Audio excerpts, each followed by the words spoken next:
In PC and mobile, I show you in a few moments how to join GTA 6 Discord server. For this, we will start with the way in PC, since we are here, and then I will explain you how we can do it also in mobiles. To do this, click on the Discover icon that we can see in the lower left corner of our application. Now click on Servers and go to the search box that you will see in the upper right corner and type Rockstar Games.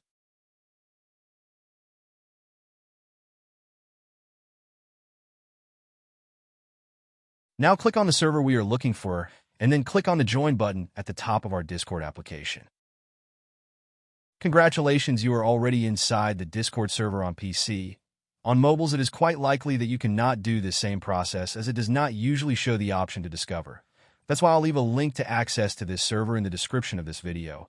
Simply access the description and click on it, and thereby automatically access the Discord server without doing anything else. Please give a like to this video, comment, and subscribe. Until the next one.